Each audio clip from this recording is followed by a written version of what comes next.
Good morning. कैसे हैं आप लोग? मैं अभिषेक, आपका दोस्त, आपका करियर गाइड्स मेंटर्स, ठीक है ना। आज जो आपकी क्लास होगी, या टाइम वेस्ट ना करते हुए, आज जो क्लास होगी आपकी, वो क्लास होगी आपकी मिडवाइफरी की। ये थर्ड क्लास है आपकी, ठीक है ना। उसमें हम डिस्कस कर रहे थे इंटरनल ऑर्गन्स के बारे में, इंटरनल जेनेटल ऑर्गन्स और फीमेल रिप्रोडक्टिव सिस्टम्स, ठीक है। उसमें पहले हम पहले डिस्कस कर चुके हैं, ठीक है ना। आज हम डिस्कस करेंगे यूट्रस के बारे में, ठीक है। तो पिछला डिस्कस ना करके आज की जो क्लास है उसका रिगार्डिंग करते हैं, ठीक है। आइए, तो यूट्रस को हम किस नाम से जानते हैं? यूट्रस को हम बॉम नाम से भी जानते हैं, मेटा नाम से भी जानते हैं, एंड हेस्टा नाम से भी जानते हैं। यूट्रस को हम और किन किन नामों से जानते हैं? बॉम, मेटा एंड हेस्टा, ठीक है। ये यूट्रस के नाम होते हैं। अगर डिस्कस करेंगे यूट्रस के बारे में, यूट्रस के बारे में अगर बोलते हैं कि यूट्रस के बारे में, यूट्रस के बारे में आपको लिखा हुआ साफ साफ दिख रहा होगा। हाँ, सबसे पहले मैं आपको ये बता दूं कि आप जो भी मेरी क्लास लेते हैं, आपको उसकी पढ़ने की स्ट्रेटजी कैसी होनी चाहिए। सबसे पहले आपको क्या करना पड़ेगा? सबसे पहले आपको जो भी है इसका स्क्रीनशॉट लेने के बाद उसको राइट डाउन कीजिए। देन फिर लिखने के बाद फिर बैठिए कॉपी लेके, फिर मेरी वीडियो को चालू कीजिए। देन फिर देखिए कि मैं जो बोल रहा हूँ लाइन बाई लाइन क्लियर हो रहा है कि नहीं। मैं मानता हूँ कि क्लियर हो ही जाएगा, क्योंकि मैं जिस तरीके से बता रहा हूँ आपका एक एक टॉपिक, एक एक वर्ड का मीन्स तो आपको क्लियर होता ही जाएगा, ठीक है ना। तो आपको क्या करना है? सबसे पहले कोई स्क्रीनशॉट लेना है, फिर उसको राइट डाउन करना है, फिर आपको सुनना है, समझना है। ऐसे ही हर क्लास के लिए करते रहे तो बेस्ट रहेगा, ठीक है। टॉपिक पे आते हैं। तो uterus it is a pelvic organ, ये एक पेल्विक ऑर्गन है which help in development of conception product and MC. ये कॉन्सेप्शन मतलब कि फर्टिलाइज ओवम है, या फर्टिलाइज जो जैगोट बना हुआ फर्टिलाइजेशन के बाद उसको डेवलपमेंट कराने में हेल्प करता है कौन? Uterus. And MC maturation cycle में भी हेल्प करता है। कैसे हेल्प करता है कि आपने सुना होगा कि मैचुरेशन साइकिल में जो वेस्ट मतलब उसमें जो प्रोलिफरेटिव फेज चलती है, कहाँ चलती है? यूट्रस के अंदर चलती है। सेक्रेटरी फेज चलती है, कहाँ चलती है? यूट्रस के अंदर चलती है। ओवरी के अंदर उसके समझ क्या चलेगी? प्रोलिफरेटिव अगर यूट्रस में चल रही है तो फॉलिकुलर फेज ओवरी में चलेगी। सेक्रेटरी फेज अगर यूट्रस में चल रही है तो ल्यूटियल फेज किसमें चलेगी? ओवरी में चलेगी। तो दोनों ओवरी में भी सेम काम, मतलब कुछ अलग काम होता है और यूट्रस में भी कुछ अलग काम होता है, लेकिन होता सेम टाइम में है। तो वो जब मैचुरेशन साइकिल पढ़ेंगे तब डिस्कस करेंगे। अभी फिलहाल आपको क्या समझना है? It is the pelvic organ which help in development of conception product and maturation cycles. ये मतलब पेल्विक ऑर्गन है जो जैगोट बनने के बाद जैगोट को डेवलप कराने में हेल्प करता है कौन? Uterus. Number 2, develop from Mullerian duct mesoderm. Mullerian duct कल वाली बात फिर से आ गई, मैंने आपको बताया था। Develop from Mullerian duct, Mullerian duct के अगर मुलेरियन डक्ट हैवी हो जाएगी तो फीमेल बेबी बनेगा। तो कहाँ से डेवलप होगी? मेजोडर्म, मेजोडर्म से, ठीक है। Uterus is pelvic organ but after 12 week of pregnancy convert in abdominal organ. Uterus का एक पेल्विक ऑर्गन है।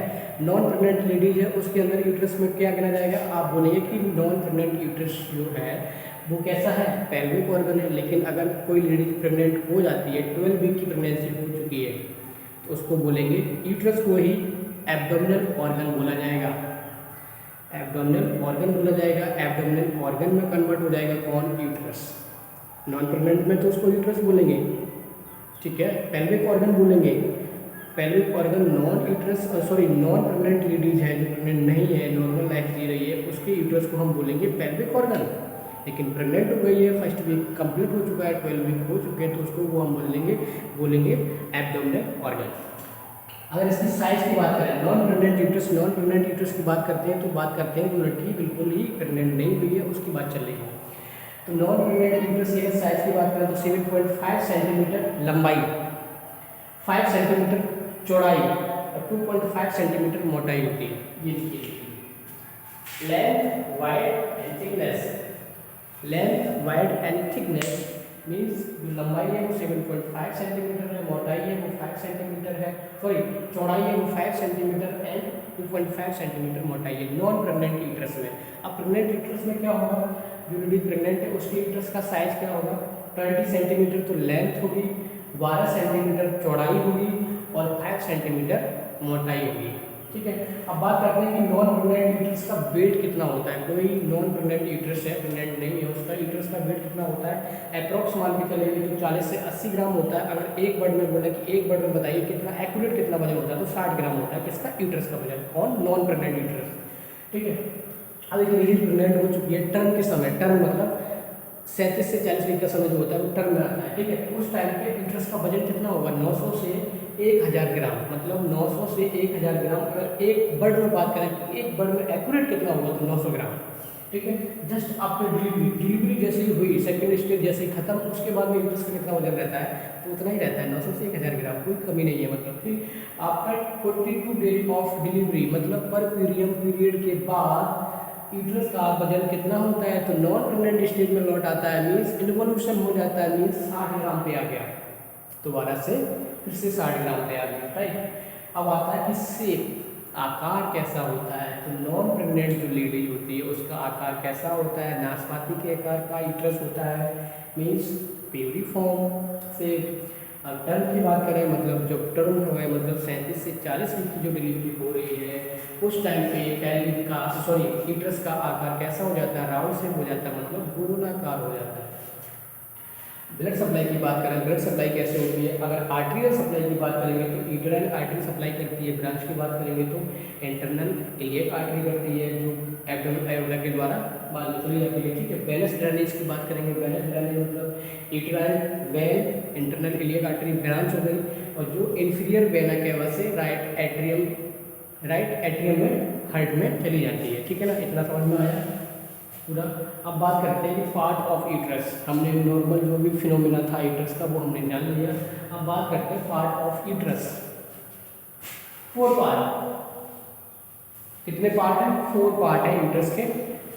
और पहला फंडस, दूसरा बॉडी कैविटी, इस्मस एंड सर्विक्स। जब आप यूट्रस को देखेंगे तो ऊपर देखा हुआ ऐसे करके होता है, तो उसको बोलते हैं फंडस, बीच में जो होता है बॉडी, नीचे वाला हिस्सा होता है इस्मस, फिर नीचे वाला इस वेजिना से कनेक्ट रहता है वो होता है सर्विक्स। फंडस की जो लंबाई होती है 2.5 सेंटीमीटर, बॉडी की होती है 3.5 सेंटीमीटर, इस्मस की 0.5 सेंटीमीटर, और सर्विक्स की 2.5 सेंटीमीटर। क्वेश्चन कैसे आता है कॉम्पिटिशन में कि यूट्रस के अंदर सबसे ज़्यादा लेंथ किस पार्ट की होती है, तो किस पार्ट की होती है, बॉडी की। सबसे कम लेंथ यूट्रस के अंदर किस पार्ट की होती है, किसकी होती है, इस्मस की 0.5 सेंटीमीटर। सबसे ज़्यादा बॉडी या कैविटी 3 से लेकर 3.5 सेंटीमीटर, सबसे बड़ा मतलब ये मतलब ज़्यादा बड़ा है, कौन सा, बॉडी वाला पार्ट। समझ में आ गया, इस तरीके से कॉम्पिटिशन क्वेश्चन पूछे जाते हैं। ठीक है, अगर सर्विस की बात करें, सर्विस में देख लीजिए, सर्विस में मैंने देखा है कि फर्स्ट पार्ट ऑफ यूट्रस कैसे चल रहे हैं, असेंडिंग कॉलम में चल रहे हैं, नीचे से चल रहे हैं ऊपर, है ना, डिसेंडिंग में ऊपर से नीचे आएंगे, और असेंडिंग मतलब नीचे से ऊपर जाना। ठीक है, तो हम कैसे चल रहे हैं, सर्विस नीचे से ले रहे हैं, पहले से तो क्या लिखा है इसमें, थोड़ी फास्ट बोल रहा हूँ, तो क्या लिखा है, it is the first part of uterus. Uterus का पहला पार्ट कौन सा होता है, सर्विक्स। लेंथ कितनी होती है, 2.5 centimetre. Non pregnant cervix like tip of nose, जो नॉन प्रेग्नेंट सर्विक्स होता है वो टिप ऑफ नोज की जो टिप होती है ऊपर वाला जो है ऐसे दिखता है, कौन, सर्विक्स। ठीक है, एंड प्रेग्नेंट जो यूट्रस होता है वो लिप ऑफ माउथ का ये लिप मतलब कितना सॉफ्ट है, तो वो भी सॉफ्ट हो जाता है, कौन, सर्विक्स, ड्यूरिंग प्रेगनेंसी। अगर आता है cervix is divided in 2 part. Cervix क्या है, डिवाइड है 2 भाग में, कौन कौन से 2 भाग, एक्टो सर्विक्स और एंडो सर्विक्स। एक्टो सर्विक्स क्या होता है, ectocervix is a outer part, ectocervix is a outer part towards the vagina, vagina की ओर होता है, टुवर्ड्स की ओर, वेजाइना की ओर। कौन सा, एक्टो सर्विक्स होता है। एक होता है एंडो सर्विक्स। एंडो सर्विक्स क्या होता है, inner part towards the body, body के टुवर्ड्स, बॉडी की ओर होता है, कौन सा, ectocervix. Endocervix vagina की तरफ, एंडो सर्विक्स बॉडी की तरफ, है ना। यूट्रस के 2 पार्ट होते हैं, एक्टो सर्विक्स और एंडो सर्विक्स। एक्टो सर्विक्स जो होता है वो वेजाइना की तरफ होता है, और एंडो सर्विक्स जो होता है वो बॉडी की तरफ होता है। ये हो गए यूट्रस के पार्ट। अब बात करते हैं OS of cervix. OS of cervix अगर आप जान लेंगे, समझ लेंगे, मैं इसी का समझाने का पर्पज इसलिए क्योंकि जब हम डिलीवरी पढ़ेंगे, मैच्योरेशन साइकिल पढ़ेंगे, तो बोलते हैं कि ओएस, इंटरनल ओएस ओपन हो चुका है, एक्सटर्नल ओएस अभी क्लोज है, तो वो क्या होता है, वो इसलिए हम बता रहे हैं। ठीक है, ओएस जो होते हैं सर्विक्स के 2 होते हैं, एक होता है इंटरनल ओएस और एक होता है एक्सटर्नल ओएस। दोनों में क्या होता है, एक्सटर्नल जो ओएस होता है वो कहाँ होता है, opening between vagina and ectocervix. Ectocervix मैंने बताया आपको, outer part towards the vagina, vagina की ओर, सर्विक्स का बाहरी भाग जो वेजाइना की ओर है, एक्टो सर्विक्स कहलाता है। अब मैंने बात की external os, external opening between vagina and ectocervix. Opening external os है वो, उसकी ओपनिंग कहाँ हो रही है, वेजाइना एंड और एक्टो सर्विक्स के बीच में इसकी ओपनिंग है, इसकी एक्सटर्नल ओएस की। समझ में आया? एक्सटर्नल ओएस कहाँ है, ओपनिंग है। एक्सटर्नल ओएस एक तरीके की ओपनिंग है जो वेजाइना और एक्टो सर्विक्स के बीच में होती है। इंटरनल ओएस क्या होता है? इंटरनल ओएस का मतलब है opening between uterine cavity and endocervix. Endocervix मतलब एंडोसर्विक्स पूरा inner part towards body. Endocervix का मतलब है इनर पार्ट टुवर्ड्स बॉडी, मतलब सर्विक्स का अंदर वाला भाग जो बॉडी की तरफ होता है उसको बोलते हैं एंडोसर्विक्स। इंटरनल ओएस अगर हमको जानना है तो ओपनिंग बिटवीन मतलब खुलना, बिटवीन किसके बीच में, यूटेराइन कैविटी एंड एंडोसर्विक्स के बीच में जो ओपनिंग खुलती है उसको बोलते हैं इंटरनल ओएस। ठीक है। नोट क्या, एक नोट मैंने लिखा है आपको, breast and external OS never revert. हाँ, मेरा इसको ओएस का समझाने का मतलब सिर्फ एक ही था कि मतलब कहने का मतलब ये है कि डिलीवरी होने के बाद ऐसे कौन से ऑर्गन है जो जिनका इन्वोल्यूशन नहीं होता, मतलब अपनी नॉन प्रेग्नेंट स्टेज में लौट के दोबारा नहीं आते, ऐसे कौन से ऑर्गन है। तो मैंने लिखा है कि breast and external OS never revert in back in non pregnant pregnancy, non pregnant stage में, मतलब दोबारा से बैक नहीं होते। एक बार जो ब्रेस्ट का साइज हो गया दोबारा से वो कम नहीं होता। और दूसरा क्या है, एक्सटर्नल ओएस वो बढ़ चुका है वो दोबारा से कम नहीं होता। और बाकी जितने भी बॉडी पार्ट्स है, आपका वजन है, आपका पेट है, आपका कोलेस्ट्रॉल है, आपका जो भी है सब के सब रिवर्ट हो जाते हैं, मतलब सब बैक हो जाते हैं, सब नॉर्मल स्टेज में चले जाते हैं दोबारा से आफ्टर परपेरियम पीरियड। लेकिन क्या रहता है, आपका ब्रेस्ट एंड एक्सटर्नल ओएस जो है दोबारा से अपनी स्टेज में जाते नहीं है, जहाँ है उतने ही रहते हैं। ठीक है। एक्सटर्नल ओएस मोस्टली तो जो इंटरनल ओएस होता है, मोस्टली जो इंटरनल ओएस होता है वो बंद रहता है। ठीक है। लेकिन क्या रहता है कि कभी कभी क्या, मोस्टली तो इंटरनल ओएस बंद रहता है, लेकिन कभी कभी क्या होता है कि कुछ एनाटॉमिकल प्रॉब्लम्स, कुछ क्रोमोसोमल प्रॉब्लम्स की वजह से ड्यूरिंग प्रेगनेंसी इंटरनल ओएस खुला रह जाता है, उसको बोलते हैं इनकम्प्लीट ऑफ सर्विक्स। देखिए ये इसको बोलते हैं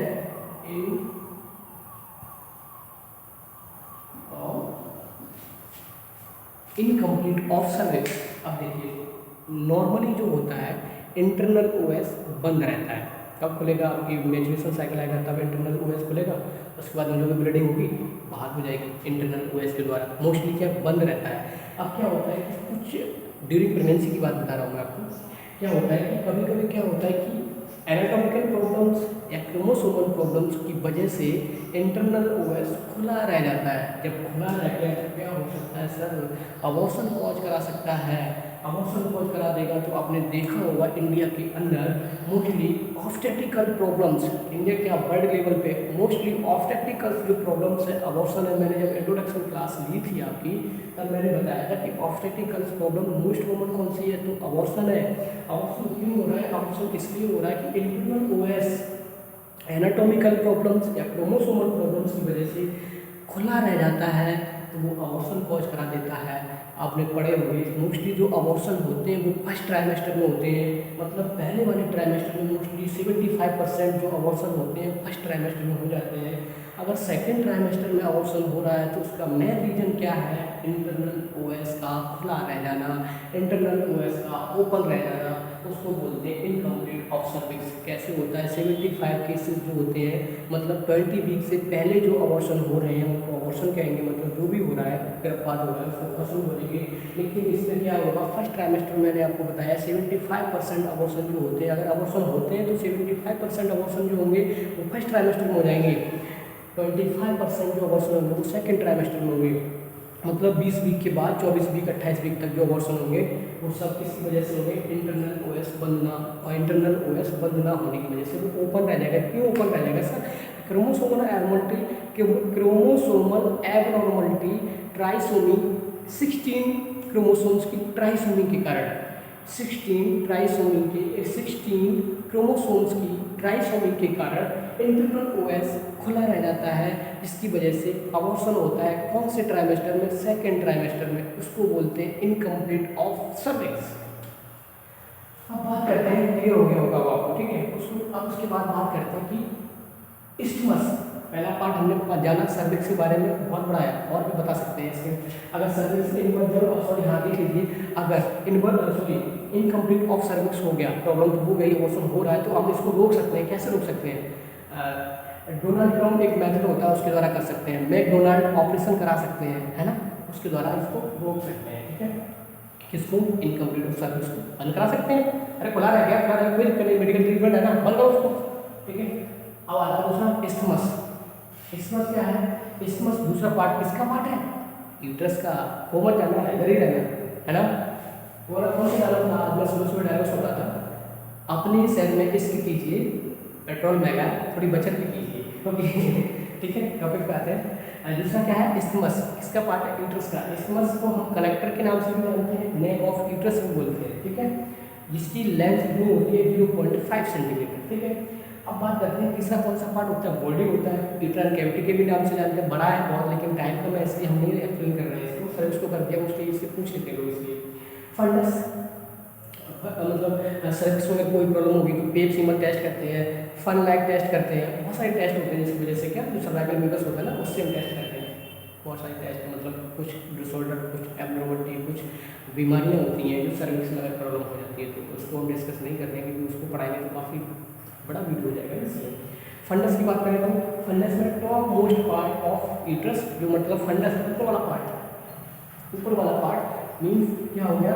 ऊपर वाला पार्ट जो उसको फंडस बोलते हैं। क्या? ओपनिंग ऑफ फॉलोपियन ट्यूब, जिसकी ओपनिंग कहाँ रहती है? Fallopian tube. फॉलोपियन ट्यूब जो दोनों तरफ होती है ना, एक इधर भी है, एक इधर भी है फॉलोपियन ट्यूब। ठीक है, no cavity in fundus. Fundus में कोई कैविटी नहीं होती है। हेल्प इन इम्प्लांटेशन, ये क्या करता है? फंडस इम्प्लांटेशन में हेल्प करता है। कब इम्प्लांटेशन होता है? 8 वीक से लेके 11 वीक तक इम्प्लांटेशन हो जाता है मोस्टली।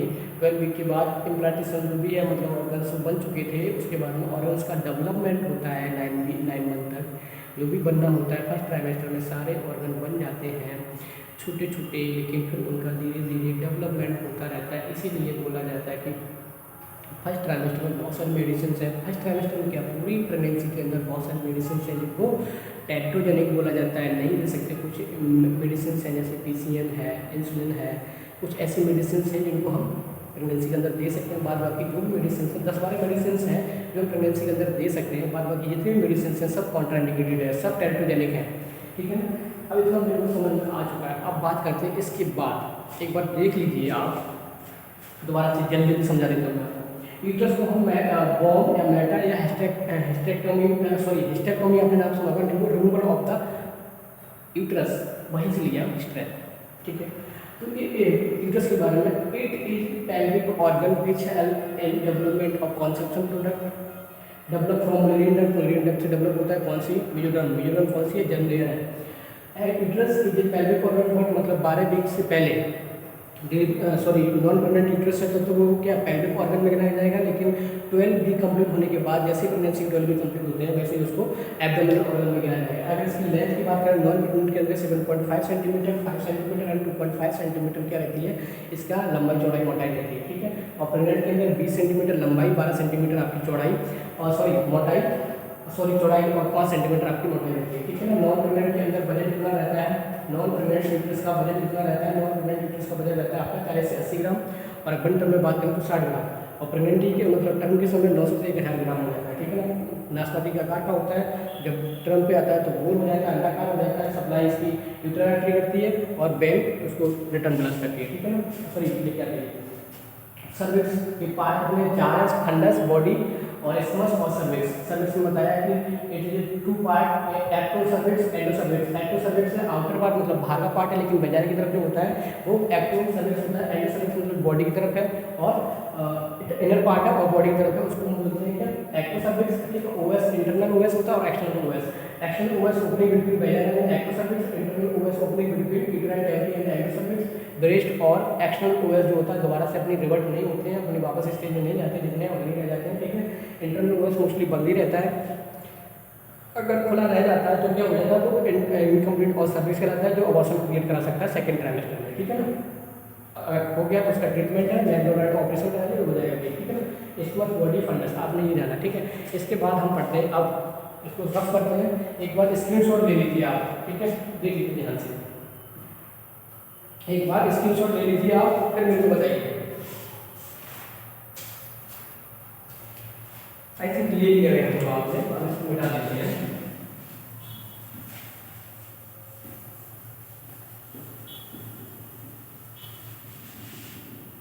इतना सब कर दिया, ठीक है। अब बात करते हैं लेयर ऑफ यूट्रस।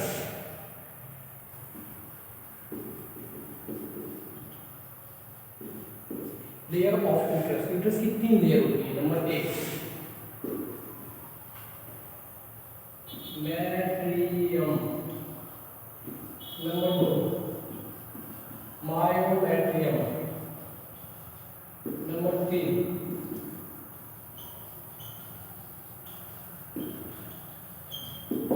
इनके बारे में हम आपको बताते हैं। आउटर जो लेयर होती है उसको पेरीमेट्रियम बोलते हैं। किसकी लेयर है? यूट्रस की लेयर है। 3 लेयर है, perimetrium, myometrium, endometrium. Perimetrium outer layer है किसकी? यूट्रस की, जो क्या करती है? यूट्रस को प्रोटेक्ट करके रखती है, पेरीमेट्रियम कहलाती है। मायोमेट्रियम लेयर को हम कॉन्ट्रैक्टाइल लेयर के भी नाम से जानते हैं, क्योंकि जब फर्स्ट ट्राइमेस्टर के डिलीवरी जब होती है, जब डिलीवरी होने से पहले डायलेशन होता है, तो मायोमेट्रियम लेयर में कॉन्ट्रैक्ट होते हैं, इसलिए इसको कॉन्ट्रैक्टाइल लेयर बोलते हैं। एमसी आएगी तो उससे पहले भी कॉन्ट्रैक्ट किसमें होंगे? मायोमेट्रियम में होंगे, इसलिए इसको कॉन्ट्रैक्टाइल लेयर भी बोलते हैं। 3 तरीके के फाइबर पाए जाते हैं इसमें, outer longitudinal fibre, circular fibre, और एक और रहता है मेरे को याद नहीं आ रहा, तो वो मतलब 3 तरीके के फाइबर पाए जाते हैं इसके अंदर, मायोमेट्रियम के अंदर। मायोमेट्रियम को कॉन्ट्रैक्टाइल लेयर भी बोलते हैं, क्योंकि ये कॉन्ट्रैक्ट कराने का काम करते हैं। क्लियर? मायोमेट्रियम।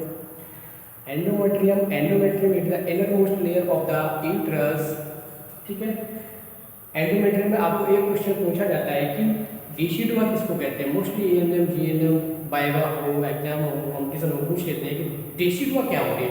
तो डिसिडुआ कुछ नहीं है, डिसिडुआ जो एंडोमेट्रियम लेयर होती है इसी को डिसिडुआ कहते हैं। नॉन प्रेग्नेंट लेडीज है तो वो एंडोमेट्रियम है, अगर प्रेग्नेंट हो गई तो एंडोमेट्रियम ही डिसिडुआ में बदल जाती है। कोई कहता है कि डिसिडुआ क्या होती है, तो आप बोलेंगे कि sir endometrium layer pregnant ladies के अंदर डिसिडुआ कहलाती है। नॉन प्रेग्नेंट है तो एंडोमेट्रियम है। अब वही लेडीज अगर प्रेग्नेंट हो गई तो उसी की जो लेयर एंडोमेट्रियम है, यूट्रस की इनर मोस्ट लेयर है, वही क्या कहलाएगी? आपकी डिसिडुआ कहलाएगी, ठीक है। एंडोमेट्रियोसिस, आपने एक वर्ड सुना होगा, एंडोमेट्रियोसिस का मतलब होता है कि development of endometrium outside the uterine cavity के आउटसाइड अगर एंडोमेट्रियम का डेवलपमेंट हो जाता है, वो कंडीशन आपकी एंडोमेट्रियोसिस कहलाती है, जो इनफर्टिलिटी कॉज करती है फीमेल्स के अंदर, ठीक है। समझना क्या है? 3 लेयर है, बताने के लिए इसमें भी बहुत कुछ है। अगर आप abnormality of placenta, abnormality of implantation पढ़ेंगे तो उसमें पढ़ेंगे आप मायोमेट्रियम की 2 लेयर रहती हैं, एक होती है स्ट्रेटम बेसिलिस, एक होती है स्ट्रेटम फंक्शनलिस। स्ट्रेटम बेसिलिस जो लेयर रहती है वो स्ट्रेटम फंक्शनलिस लेयर को रिकवर कराती है या उसकी हेल्प करती है। स्ट्रेटम फंक्शनलिस जो लेयर होती है मायोमेट्रियम की, वो ही मैचुरेशन साइकिल के दौरान सेट होती रहती है, टूटती रहती है। कौन? मायोमेट्रियम की स्ट्रेटम फंक्शनलिस जो लेयर होती है वो टूटती है। समझ में आया? मायोमेट्रियम इनर मोस्ट लेयर है किसकी? जो केवल एंडोमेट्रियम इनर मोस्ट लेयर है यूट्रस की, जो केवल यूट्रस में पाई जाती है। यूट्रस तो आपको पता ही है किस में पाया जाएगा? फीमेल में पाया जाएगा, तो इसलिए फीमेल में पाया जाएगा ना, ठीक है ना। आज की क्लास में यही समाप्त करता हूँ। पढ़ाने के लिए तो और भी कुछ है, लेकिन हमने आपको अभी तक मैंने क्या बताया आपको? अभी तक मैंने आपको बताया कि यूट्रस को और किस नाम से जानते हैं, यूट्रस किस किस में हेल्प करता है, कॉन्सेप्शन प्रोडक्ट डेवलपिंग में हेल्प करता है और मैचुरेशन साइकिल में हेल्प करता है।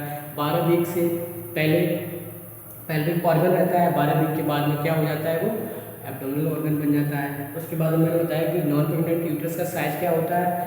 नॉन प्रेग्नेंट यूट्रस का जो लेंथ होती है 7.5 सेंटीमीटर होती है, चौड़ाई होती है 5 सेंटीमीटर होती है, अगर मोटाई की बात करें तो 2.5 सेंटीमीटर होती है। अगर प्रेगनेंसी के अंदर बात करेंगे टर्म के समय 20 सेंटीमीटर उसकी लंबाई हो जाती है, 12 सेंटीमीटर चौड़ाई हो जाती है और कितना 7 सेंटीमीटर साइज लमसम मोटाई हो जाती है, ठीक है ना। अगर वजन की बात करें तो 40 से 80 ग्राम होता है। अगर एक बर्ड में बात करें तो 60 ग्राम होता है नॉन प्रेग्नेंट यूट्रस। टर्म के समय यूट्रस का वजन 900 से 1000 ग्राम हो जाता है, ठीक है। आफ्टर 42 डेज मतलब पर पीरियड के बाद यूट्रस का जो वजन फिर से नॉन प्रेग्नेंट के बराबर मतलब 60 ग्राम के बराबर हो जाता है, ठीक है ना। उसके बाद हमने बात करी ले और ब्लड सप्लाई की। ब्लड सप्लाई में आर्टरियल्स की सप्लाई बात करें तो यूट्राइन आर्टरी करती है, ठीक है। यूट्राइन एली एंड अगर ब्रांच की बात करेंगे तो एब्डोमिनल आयोटा बात करती है, ठीक है। अगर वेनस डायनेस की बात करेंगे तो यूट्राइन जो वेन होती है वो करती है। ब्रांच की बात करेंगे तो इंटरनल इलियक आर्टरी जो इंफीरियर वेना केवा से राइट एट्रियम में ब्लड को इम्प्योर ब्लड को ले जाती है। अब बात करते हैं पार्ट ऑफ यूट्रस। 4 पार्ट होते हैं, फंडस, बॉडी, इस्थमस और सर्विक्स। सर्विक्स में मैंने बताया सर्विक्स के 2 पार्ट हैं, कौन कौन से, एक्टो सर्विक्स और एंडो सर्विक्स। फिर मैंने बताया ओएस सर्विक्स के 2 हैं, इंटरनल ओएस और एक्सटर्नल सर्विक्स। और फिर मैंने बताया कि फिर मैंने बताया ब्रेस्ट एंड इंटरनल ओएस जो एक्सटर्नल जो ओएस होता है दोबारा से अपनी वापस उसी अवस्था में रिवर्ट नहीं होते हैं, वैसे ही रहते हैं। फिर मैंने बताया आपको इस्मस, बॉडी, फंडस के बारे में। फिर उसके बाद मैंने बताया आपको layer of uterus, endometrium, myometrium और पेरीमेट्रियम के बारे में, ठीक है। आई थिंक आपको समझ में आ चुका होगा, ठीक है। आज के लिए धन्यवाद, थैंक यू।